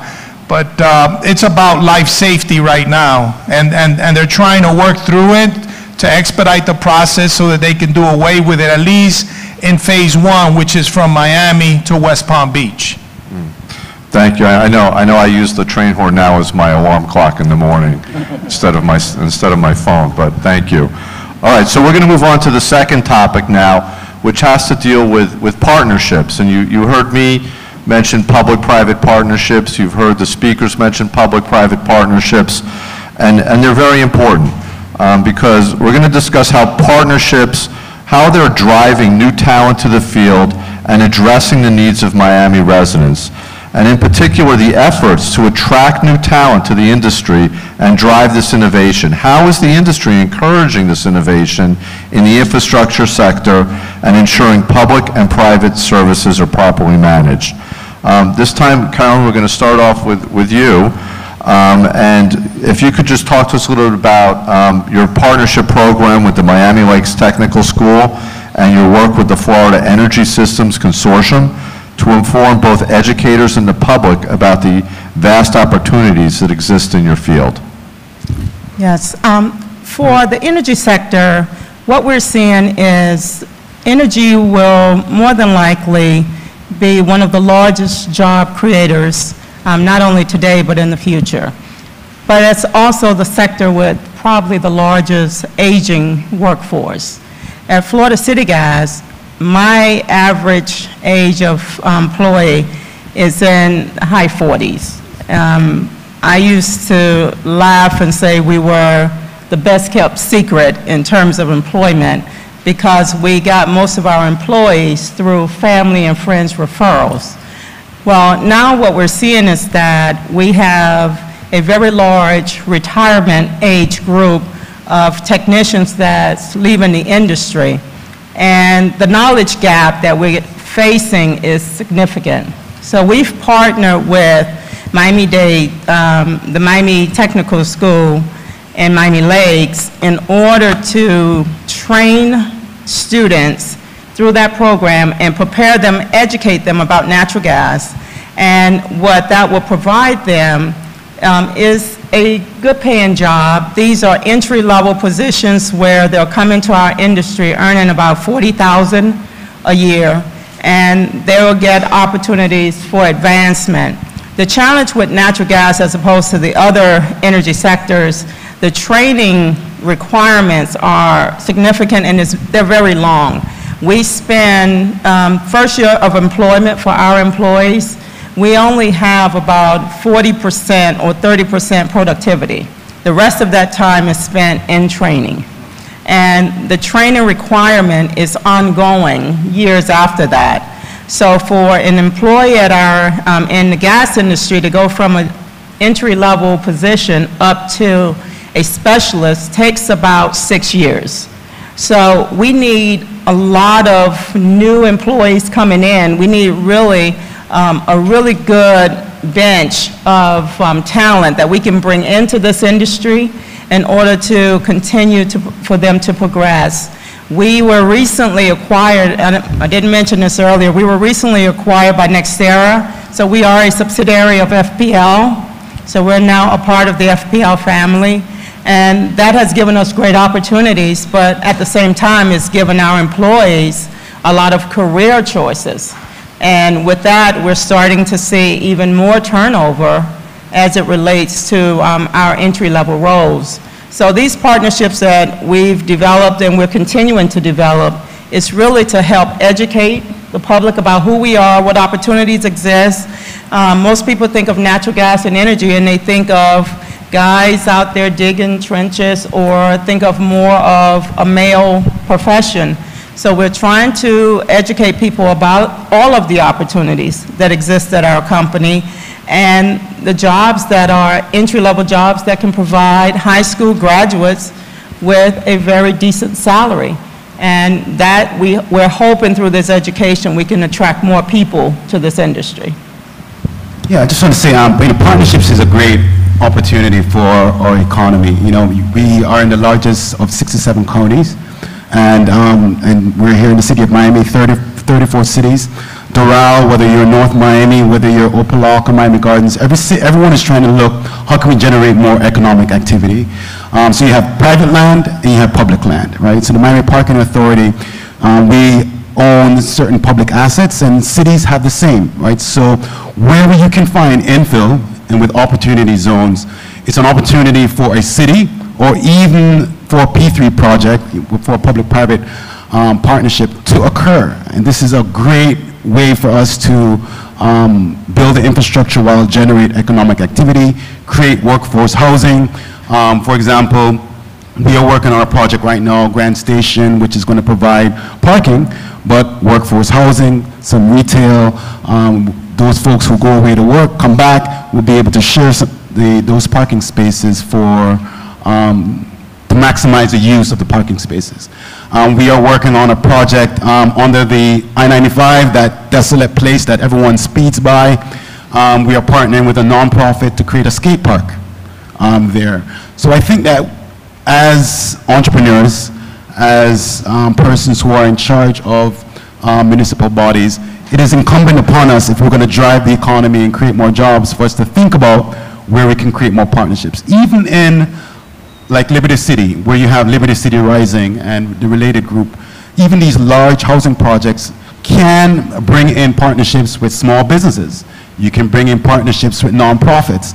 And the economic development professionals and the urban planners in the room, as you said earlier, Manny, how can we create more hubs to create more economic activity where people live so that they can work where they live, as opposed to spending 2 hours to drive from Homestead to get to work in a hotel in Miami Beach. That's part of the problem now. Most people are living away from where they work. And that's a big issue in South Florida, for sure, and I appreciate that. And, you know, so Manny's going to sort of, I think, get into that as well with his question. And that is, how is the local government making sure they have more proactive approach to defining the rules for private sector infrastructure provision? Is the government starting to consider how they will oversee a range of new and emerging models across the infrastructure world? I mean, this is all about the government becoming more entrepreneurial, as Marlon has pointed out, and providing more jobs, more economic development. Well, I mean, certainly it begins with your vision for the city, and not the most exciting topic in the world, but land use and zoning, and what is your future vision? Where do you want the city to go?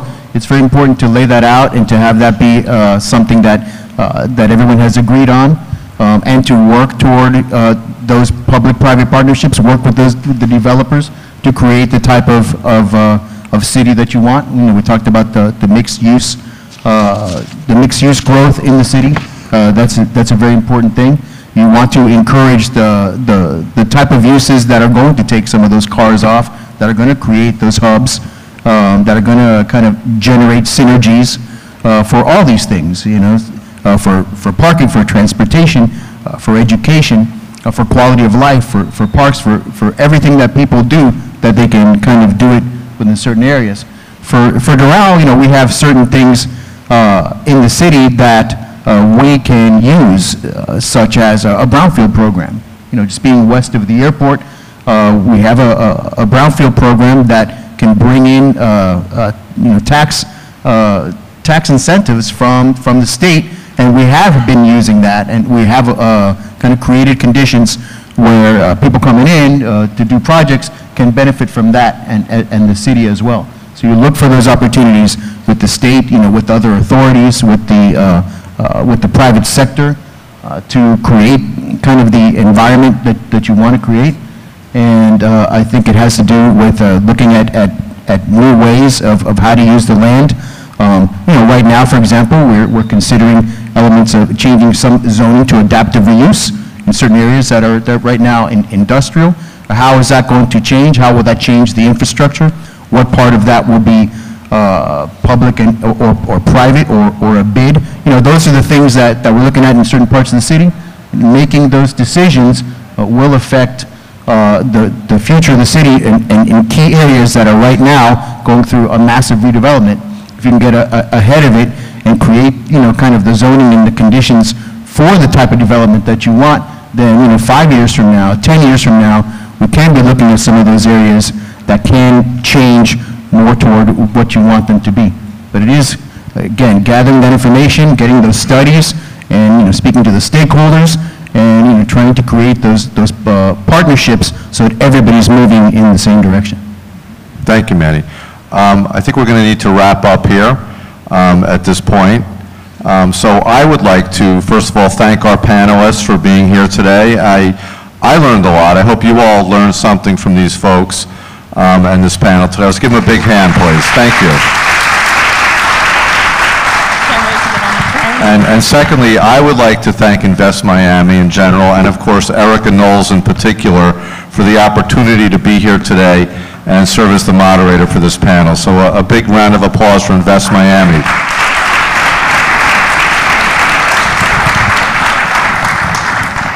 Take a picture. Put it back in your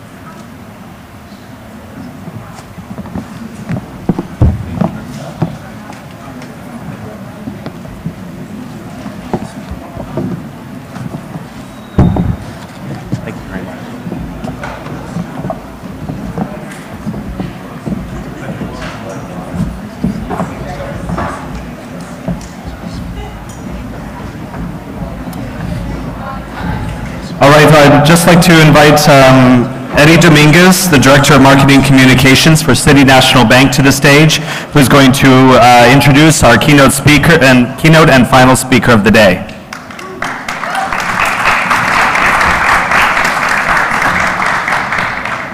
Good afternoon. I'm going to spare you the City National Bank commercial and just refer you to the beautiful ad we have on the opening spread of this issue of Invest Miami.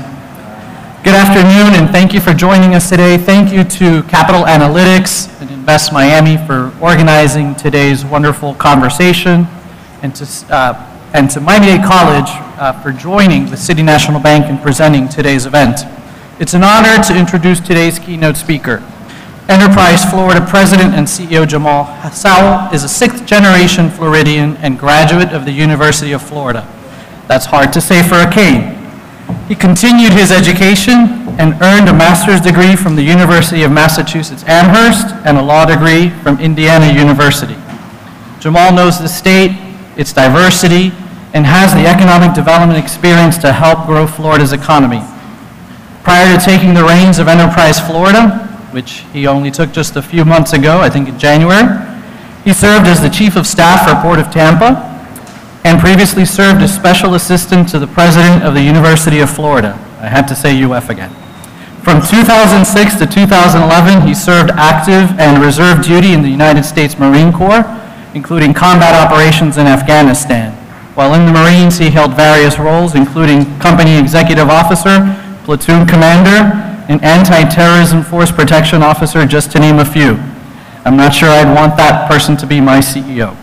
But without further ado, I'd like to invite a native Floridian who proudly served his country and now serves Florida and its people.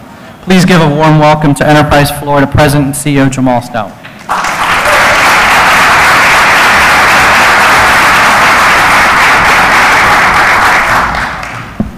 So first, I want to thank the organizers of the event today for having me. It's always a pleasure to come down to South Florida. Being in Tallahassee is definitely not as exciting as it is down here with the beaches and the water, so anytime I can come, I will. So Enterprise Florida is the state's economic development arm. We are governed by a board composed of public and private sector leaders, so we are both publicly and privately funded. We serve as your statewide economic development arm, and we are the people who put Florida's best foot forward with investors, job creators, and anyone seeking to grow their economic footprint in our state. Enterprise Florida is a force multiplier and a point of cohesion for its partners and stakeholders at the local level and many who are in this room today. There is simply no comparable entity to deliver the unified messaging and support currently accomplished by what we do. We tell the story about what you do here in South Florida. The public-private partnership model allows us to work at the speed of business but not bureaucracy. Without Enterprise Florida, communities across Florida would be left to compete with other states and other nations on their own. An example of that was the other day I got a call from Eric Knowles who was asking about us doing trade missions in Haiti.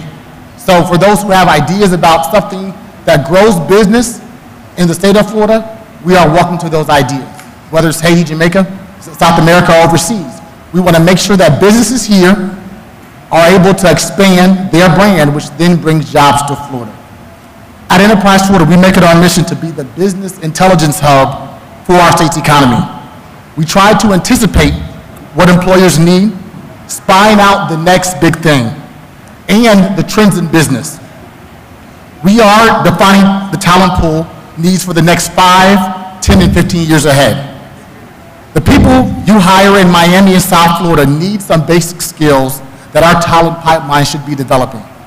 My job is to anticipate those needs and help shape state policy to make sure we have put a premium on those strategic skills that we need for the future.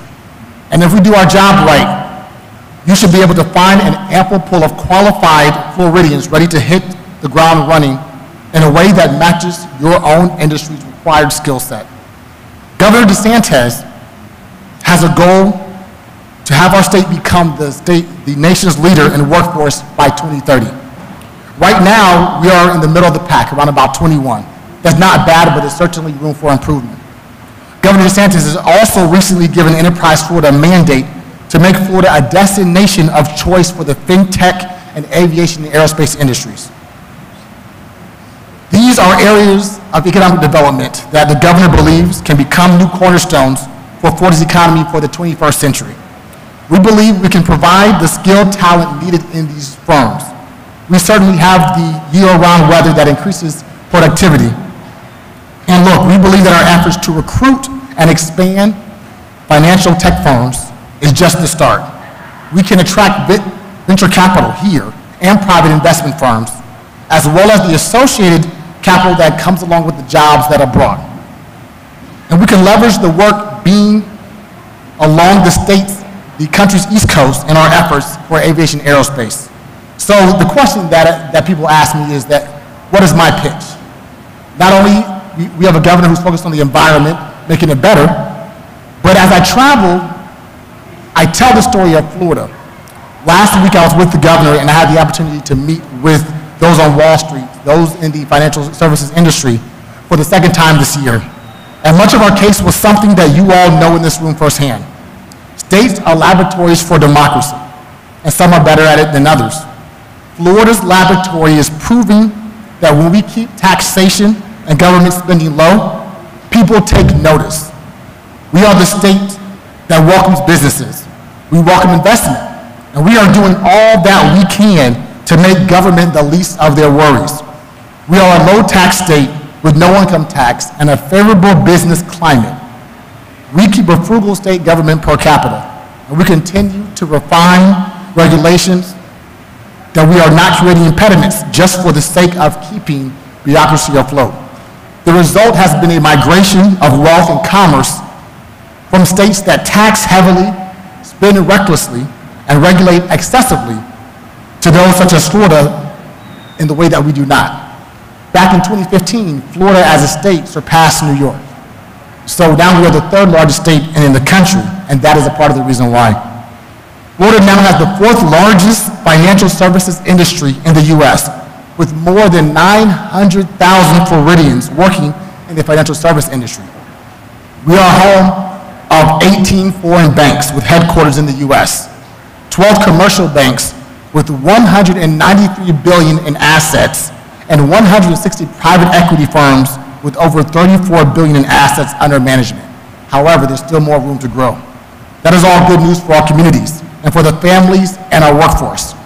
Enterprise Florida is relentlessly telling the story of our success and of your success of what you're doing as business leaders. And there are so many. So we believe that we can offer an alternative here in Florida to the hostility that Amazon has faced in New York. We do not see job creators and capital investment as enemies of the state. We welcome those who want to start up businesses, expand existing ones that are here today, or relocate from one state or any other country. We want to build jobs here and welcome them. Enterprise Florida has an extensive international trade team based out of Coral Gables. Last year, we helped over 2,300 medium and small businesses engage in exports to international markets. So who in here has a small business? Afterwards, please talk to me, because for us, we then help you expand overseas, whether it be our trade missions or what we're doing day to day in our South Florida office.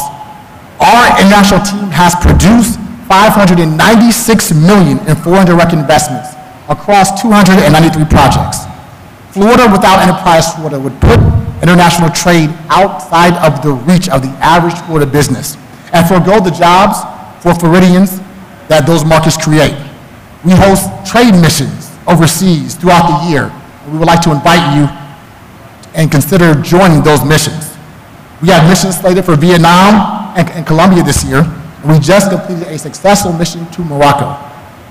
In fact, this week, Governor DeSantis will lead a trade mission to Israel. And the two-goal fold of this is that business development missions, they initiate several new opportunities for the businesses here and those who want to grow. And that is not to mention attracting investment here by foreign firms, as well as broadening research and collaboration with our higher education institutions, like FIU and Miami-Dade College. So please consider Enterprise Florida as a resource to help you navigate the hurdles of international trade, as it's my desire and my goal for you all to grow. So where do we go from here? Enterprise Florida's perspective is the long view, and Florida must be focused on diversification. For Florida to thrive, we must add more legs to the stool. Diversification of the economy buffers us against winds apt to hit the state like ours. And those winds can be anything from economics to weather. That means increasing international trade opportunities, or the more that we grow markets for the high-tech manufacturing base at work in our state, we grow opportunity. The other month, I had a tour of Overtown. I was here with family in Miami Gardens, and every time I go to the areas, I get encouraged. I get encouraged because I see people here working hard, and that allows me to have the strength to go to South Florida, to go to California, Chicago, New York, Connecticut, and tell them why they should come here to bring jobs for our workers. So the only way you can keep slicing the pie without ending up with smaller slices is to grow the pie. International markets grow our pie and the prosperity that comes with it. Diversification also means emphasizing new economic sectors. I mentioned financial services and aerospace and innovation earlier. These two sectors alone ought to be no brainers. We have a substantial footprint of financial services firms in Jacksonville, Tampa, and Miami already. Florida is already an international leader in the global aerospace industry. More than 17,000 aerospace-related companies call Florida home, contributing $19 billion in revenues for the Florida economy. So the seeds of diversification are already planted and are germinating. We just need to tend them. Diversifying our economy also means changing and broadening my approach to attracting jobs. At Enterprise Florida, we are utilizing the full kit of tools in economic development. We are inverting the pyramid, de-emphasizing incentives, and promoting the other factors that are often just as important to the success of businesses. It is fitting that the conference is held today at Miami-Dade because promoting our education institutions is rapidly becoming our most powerful tool in attracting employers to our state. So there is a nexus between education, the environment, and business, because people want to know, do we have the skills taught in our schools so we can have the workers for those companies who come here. Workforce and talent development is one of the most decisive factors for businesses considering relocation or expansion into Florida or any other state. There was an article in the Wall Street Journal the other week from Amazon. They were asking about what made them choose their current location and past locations. For them, the question given was answered by a woman named Holly Sullivan, and she said it was skills, workforce, talent. That was the biggest thing. So the work that many of you are engaged in is going to be the secret to Florida's success. My job is to tell your story, whether it's down in South Miami, whether it's down in North Dade. I tell the story of the chambers of commerce, the leaders here, the business leaders who want to not only expand their business, but want to bring business down here. And to convey your story and skill sets is what I tell the world. And I tell prospective employers, when they are considering relocating, employers can be assured that Florida's workers have all the skill set required to ensure the success of their businesses. Because despite being perpetually underestimated, Florida has some of the finest education and training institutions in the world. This is the key to future growth in our state. Enterprise Florida serves as the roundtable to take your ideas, to tell others about it. And for all the parts that are moving within economic development and business and education and politics, we are the ones who collaborate with others to make your economic development efforts a success and to build communities. Ultimately, the long view of Florida is going to be determined by how well we diversify across various disciplines, including the overarching effort to cultivate non-traditional economic sectors. So on behalf of the governor, who's the chairman of Enterprise Florida, we thank you for being here today and also for organizations who are constantly giving back to ensure that we are in the environment where your businesses want to be. So I challenge you to join Enterprise Florida and what I'm doing. Afterwards, I will give you my contact information because I really want to make sure that not only South Florida is the best for business, but the state of Florida. So as businesses come and I make the pitch to Florida, I work with those leaders here in this room to ensure that jobs are brought, whether it's hedge fund managers, venture capitalists, fintech firms. We want them to know that there is a space for them in Florida. We have the workforce for them. We have the talent and education for them in a diverse setting such as this. So I thank you for allowing me to have this opportunity, but I look forward to your future success because your future success is my success. Thank you.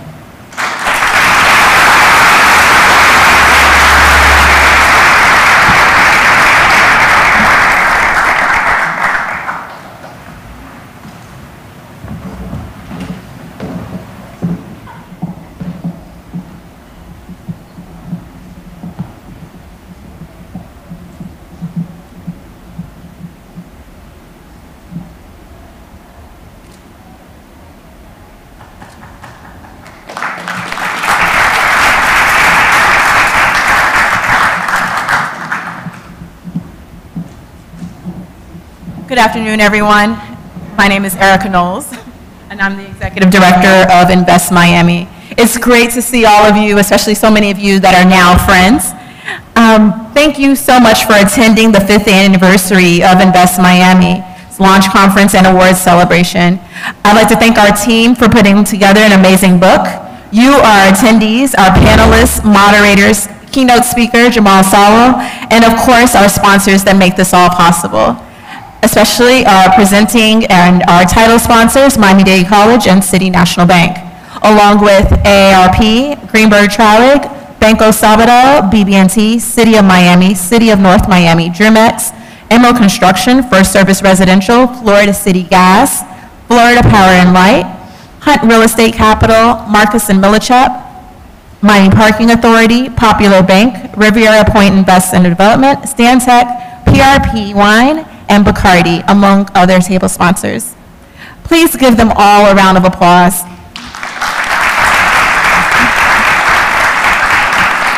Well, the party isn't over yet. We're doing things a little different this year. We aren't having breakfast with coffee and orange juice. So thank you, Bacardi and PRP. We're going to head over next door to have some drinks and appetizers. Thank you, Tuyo. And remember, if you'd like your books, and of course you've been waiting for those, anticipating them, remember to open up to the first page advertisement to see that gorgeous City National Bank ad. And they're next door, okay? Looking forward to seeing you next door. And we also, of course, have our first award celebration to honor Miami's distinguished leaders and most innovative companies. See you in a few.